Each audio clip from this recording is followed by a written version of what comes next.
Exit पोलवर, Thane आणि कल्याणचा exit poll फार महत्त्वाचा आहे आणि यावरच बोलण्याकरता आपल्यासोबत अनिल थत्तेजी सुद्धा जोडले गेलेले आहेत।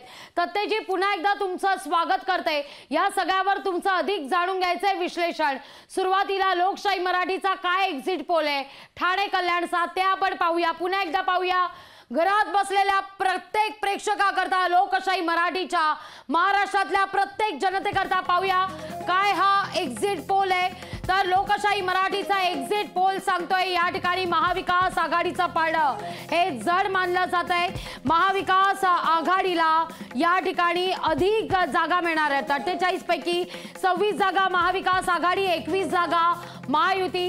ठाण्याचा नेमका कौल काय लोकशाही मराठीचा पाहूया आपण। पीसीआर टीमला विनंती करते ठाण्याचा त्यांनी एक्झिट पोल दाखवूया, त्यानंतर थत्तेजींकडून चर्चा करायची ठाणे आणि कल्याणवर।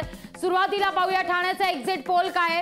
ठाण्याचा एक्झिट पोल काय सांगतोय तर अर्थातच इकडची लढाई फार महत्त्वाची होती। ठाण्यामध्ये नरेश म्हस्के विरोधात राजन विचारे, शिवसेना विरुद्ध शिवसेना अशी लढत या ठिकाणी नरेश म्हस्के बाजी मारताना दिसतायत। तर कल्याणमध्ये श्रीकांत शिंदे विरोधात वैशाली दरेकर राणे अशी लढत। कल्याणमधला लढत दाखवा, या ठिकाणी कल्याणमध्ये कोण बाजी मारतंय। कल्याणमध्ये श्रीकांत शिंदे शिवसेनेचे बाजी मारतात, विद्यमान खासदार असलेले।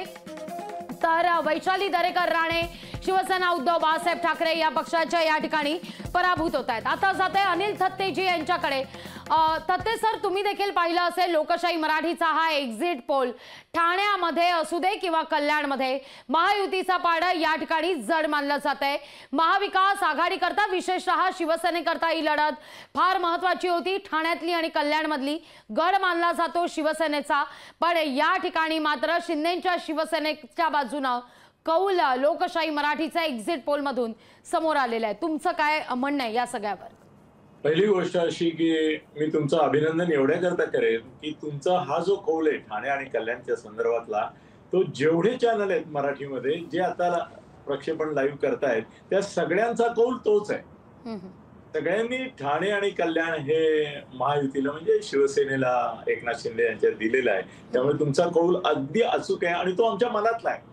तुम्ही जर मला उलट विचारलं असतं की तुम्हाला काय वाटतं होईल, तर मी हेच सांगितलं असतं जे तुम्ही लोकशाहीमध्ये सांगितलेलं आहे। त्याची थोडीशी कारण मीमांसा मी अशी करू इच्छितो की पहिल्या वेळेला श्रीकांत शिंदे ज्या वेळेला निवडून आला त्यावेळेला तो वडिलांच्या पुण्याईवर आला, हे खरं आहे। 14 साली कुणीच उभं राहायला तयार नव्हतं, त्यावेळेला एकनाथ शिंदे म्हणाले की ठीक आहे माझा मुलगा उभा राहील, म्हणजे असं एक प्रकारे ऑब्लिगेशन होतं की माझा मुलगा उभा राहील आणि तो जिंकून आला।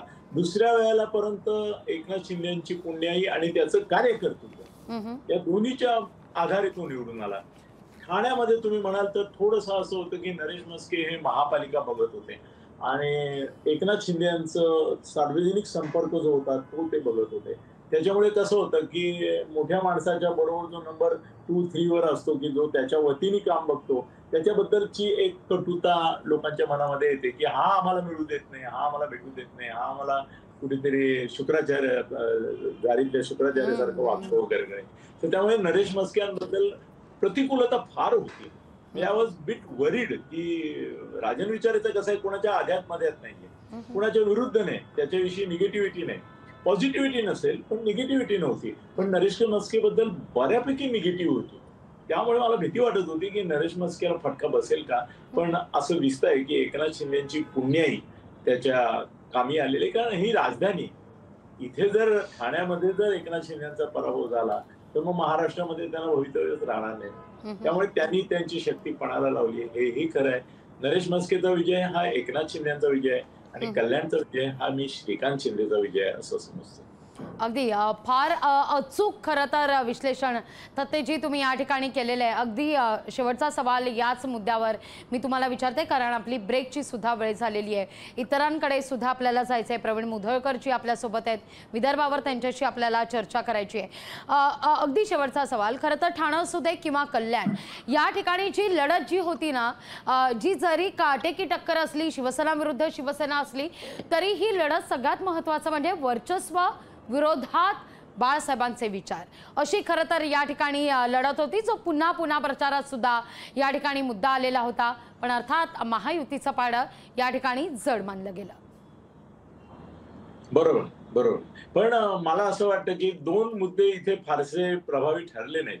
एक तर असं आहे की एकनाथ शिंदे हे आनंद दिघ्यांबरोबर असोसिएटेड आहे बरोबर. आणि ठाणे जिल्ह्यामध्ये बाळासाहेबांपेक्षाही आनंद दिघ्यांचा प्रभाव निश्चितपणे जास्त आहे. तर त्यामुळे बाळासाहेब हा मुद्दा किंवा उद्धवबद्दल सहानुभूती हा मुद्दा नाही आला इथे तेवढ्या प्रखरतेने.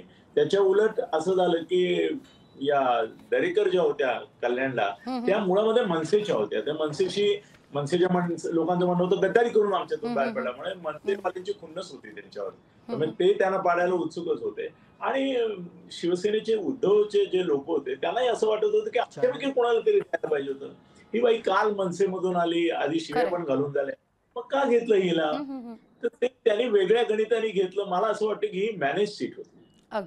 अच्छा अच्छा, निश्चित. तातेजी, तुम्ही असेच आमच्यासोबत जोडले रहा. चर्चेमध्ये आता वेळ झाली आहे छोट्याशा ब्रेकची. लोकशाही मराठी ऐका, पहा, जागरूक रहा.